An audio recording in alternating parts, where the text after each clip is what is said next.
Petang. Selamat petang, Prof. Baik, saya ke Pak Beni terlebih dahulu. Pak Beni, adakah update terbaru yang diterima Kompolnas usai polisi menggelar konferensi pers? Karena tadi juga ada yang menjadi sorotan ketika Peggy mengklaim, membantah bahwa dirinya adalah pelaku dari pembunuhan Vina dan Eki. Ya, jadi dari Kompolnas sendiri akan mengawal terus. Minggu depan nanti akan berkunjung ke Polda Jabar untuk nanti menerima paparan secara lengkap. Di samping itu juga tentunya kalau menyangkut masalah sikap tersangka, tidak mengaku, kemudian menolak dan sebagainya adalah hak masing-masing. Namun kita patut hormati juga proses hukum yang sedang berjalan. Di tengah masyarakat menuntut penanganan kasus ini agar segera tuntas dan diharapkan penanganannya secara profesional, maka kami melihat bahwa penanganan kasus ini cukup intensif ya. Sejak mulai viral sampai sekarang intensif sekali, dan memang upaya untuk menggugat pra-peradilan adalah satu langkah yang tepat. Karena apa? Di forum itulah akan diuji. Pertama. Oke, tapi sebelum kita ke pra-peradilan, Pak Beni, dari Kompolnas sendiri ikut mengawasi tidak dari proses pemburuan hingga penangkapan hingga saat ini penetapan sebagai tersangka? Jadi kami mempercayakan penuh kalau proses pemburuan tentunya kami tidak mengikuti. Biasanya kami diawali dengan meminta klarifikasi, sudah dapat informasi, kemudian kami update progresnya, dan nanti kalau sudah dinilai lengkap, kami diundang untuk gelar perkara bersama. Kemudian nanti kalau ada pra-peradilan kami hadir, kalau ada rekonstruksi kami juga hadir, sampai dengan nanti berkas ini mulai bergulir di pengadilan. Oke, saya ke Prof. Hipnu. Prof. Hipnu, bagaimana Anda membaca dari kacamata hukum pidana terkait proses yang sedang dilakukan saat ini? Hingga saat ini polisi juga menetapkan Peggy sebagai satu-satunya DPO yang ditersangkakan. Halo, saya Mbak ya? Ya, silakan Prof. Hipnu. Halo? Ya, Prof. Oh ya, saya kira kita apresiasi Polda Jawa Barat sudah menentukan satu ya. Satu ini saya kira sudah disangkakan sebagai tersangka. Apa itu tersangka? Adalah seseorang karena kedudukan berdasarkan bukti yang patut atas perbuatannya, kan gitu. Oleh karena itu bukti atas patut perbuatannya itu paling tidak Polda Jawa Barat sudah menentukan minimal 2 bukti. 2 bukti yang mana? Saya kira kalau kita lihat 8 tahun yang lalu sudah cukup lah ke sana kan. Cuman pada waktu itu lari. Oleh karena itu terhadap permasalahan ini kita apresiasi, terhadap persangkalan, itu sah-sah saja. Karena dalam ilmu hukum namanya keterangan tersangka, keterangan terdakwa itu berlaku asas non-incrimination, bahwa suatu keterangan terdakwa itu hanya untuk dirinya sendiri. Kan itu loh. Bicara hukum adalah bicara bukti. Ini yang harus kita selesaikan, gitu Pak. Ya, Prof. Hipnu, ini kan polisi merubah dari daftar DPO yang tadinya 3 orang, yang selama ini diketahui 3 orang sejak tahun 2016 lalu, ditetapkan hanya jadi 1 orang DPO. Apa yang bisa Anda baca?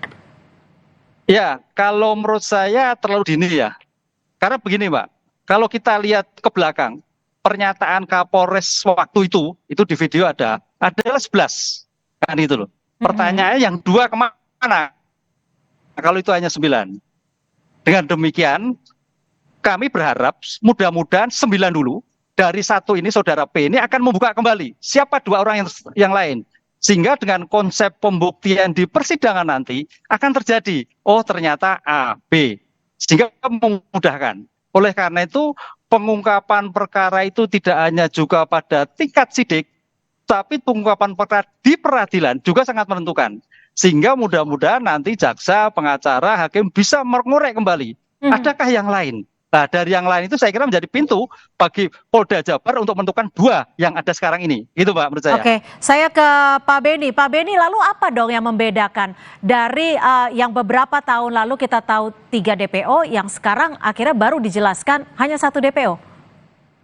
Ya, ini kan hasil dari pendalaman dilakukan pemeriksaan ulang kepada para narapidana dan saksi-saksi, dan akhirnya setelah diklarifikasi satu persatu hasilnya seperti ini.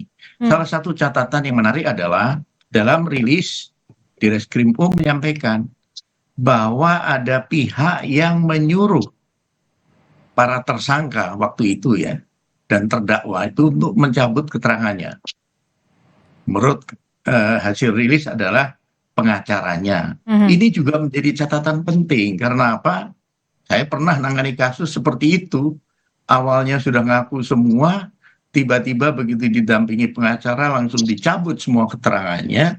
Tapi untung saya punya bukti DNA yang menghubungkan antara barang bukti dengan DNA pelaku, sehingga hakim tetap memutus dia salah.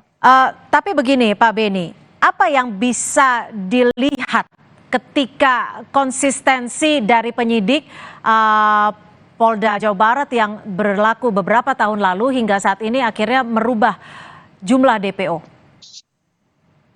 Saya pernah sampaikan sebelumnya bahwa kelemahan saat awal penanganan ini adalah ketika membuat DPO tidak menyertakan juga sketsa wajah para DPO yang bisa didengar dari para saksi. Karena sketsa wajah tidak dibuat, ingat kasus bom Bali Amrozi itu pertama diawali dengan sketsa wajah dan ternyata mirip dengan pelakunya. Nah, kemudian kalau sudah ada sketsa wajah dan diedarkan, maka publik akan berpartisipasi ikut mencari. Ini kan tidak. Kemudian akhirnya terjadi perdebatan sekarang. Peggy tinggal bukan di sana, Peggy tinggal di sini dan sebagainya. Ini kembali berawal ketika membuat DPO saat itu tidak detail betul dan tidak kalau menurut saya kurang detail seperti itu ya. Iya. Baik. Sehingga sekarang memunculkan perdebatan. Baik, saya ke Prof. Hipnu. Prof. Hipnu, lalu sketsa wajah ini yang juga menjadi pertanyaan publik. Kenapa saat itu tidak dikeluarkan sketsa wajah dan juga ciri-ciri tidak diberikan secara detail? Dan ini juga yang menjadi catatan dari Pak Beni. Apa yang Anda lihat dari proses ini? Ya, tampaknya ada sesuatu yang disembunyikan, Mbak. Sebab kalau kita melihat suatu penentuan tersangka itu apa sih? Adalah hasil dari lidik. Lidik itu apa sih? Suatu tindakan penyelidik untuk mengumpulkan bukti guna menentukan tersangka. Artinya Mbak, kalau ketika 13 itu sudah ada, paling tidak Polres Cirebon itu sudah tahu foto-fotonya. Nggak mungkin nggak difoto. Kan gitu Mbak. Ini yang jadi pertanyaan. Pasti 13 itu fotonya ABC dan sebagainya. Walaupun mungkin tadi DPO, tapi foto itu pasti ada. Karena itu sudah pada tingkat sidik penentuan tersangka. Nah, pertanyaannya, adakah foto-foto waktu itu? Nah, ini kalau waktu itu tidak ada ya, saya kira itu sedikit kurang profesional ketika itu. Tapi kalau dari persyaratan mengeluarkan DPO itu termasuk tidak sih untuk mensyaratkan adanya sketsa wajah? Oh iya, termasuk bahkan kalau lalu fotonya. apa kecurigaan yang Anda baca? Kalau Anda tadi menyebutkan ada sesuatu yang disembunyikan, apa yang ingin disembunyikan? Apakah untuk mengaburkan dari sosok para DPO ini? Ya, kalau kita lihat penanganan perkara, Mbak, apalagi perkara-perkara yang terkait dengan anak, apalagi perkara white collar crime, itu biasanya saat penentuan tersangka itu yang menjadi puncaknya. Berapa yang jadi tersangka? Ini yang kadang-kadang menimbulkan suatu permasalahan. Oleh karena itu objektivitasnya nanti di persidangan. Mbak bisa lihat kasus-kasus di persidangan akhirnya kan terbuka siapa yang A, B, C dan sebagainya. Kasus BTS, kasus SJL kan gitu kan. Apalagi ini gitu. Makanya kami harapkan dengan pengungkapan satu PG ini segera disidangkan. Mudah-mudahan bisa membantu yang dua sebagai DPO yang pada waktu itu tidak ada suatu identifikasi atau fotonya akan terbuka di persidangan. Ini bagian dari strategi pengungkapan suatu perkara. Ya. Pak Beni, lalu setelah ditetapkan satu orang DPO ini sudah ditangkap, ditetapkan sebagai tersangka, pengawasan seperti apa yang akan dilakukan Kompolnas selanjutnya? Ya, pertama tentunya setelah nanti kami menerima gelar, pada saat gelar kami bisa mencermati ya alat buktinya apa, kemudian dari saksi-saksi nanti siapa saja, siapa yang merubah keterangan, yang dulu keterangannya begini, dicabut, kemudian kembali lagi, dan sebagainya. Itu semua nanti tentunya kami selaku mantan penyidik juga, itu bisa menilai ini sudah cukup atau betul atau belum, masih ada kelemahan atau tidak. Kemudian berlanjut kami juga akan mengikuti proses ketika sidang pra peradilan. Di sana akan ada argumentasi dan adu bukti ya, antara penasihat hukum yang menggugat atas nama Peggy kepada pihak kepolisian. Ini kami akan ikuti terus. Baik, saya ke nanti tentunya banyak hal yang bisa diklarifikasi ya, karena selama ini kan beredar kan sumbernya tidak jelas, kemudian saksi kemudian tiba-tiba sekarang sudah mulai bermunculan, jejak digital, foto-foto jadul dulu mulai muncul. Oh ternyata mereka berteman, foto bersama-sama dalam satu kelompok. Padahal sekarang mengatakan saya nggak kenal.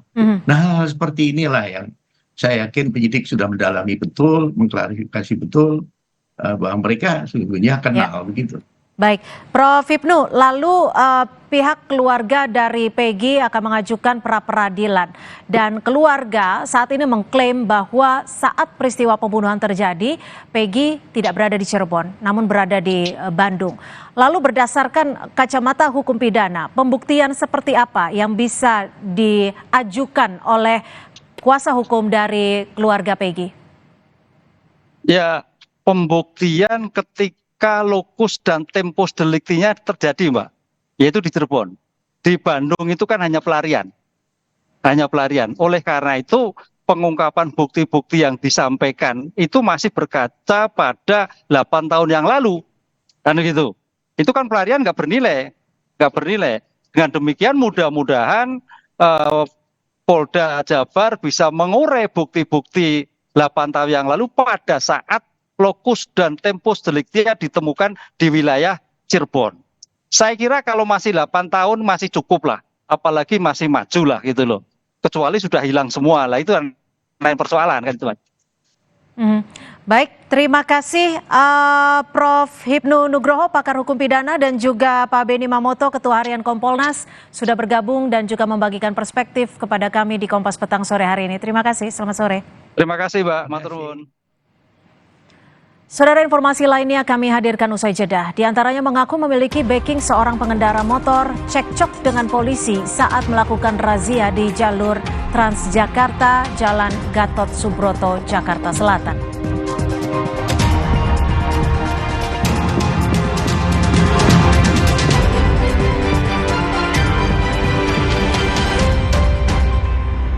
Hitam Premium Harun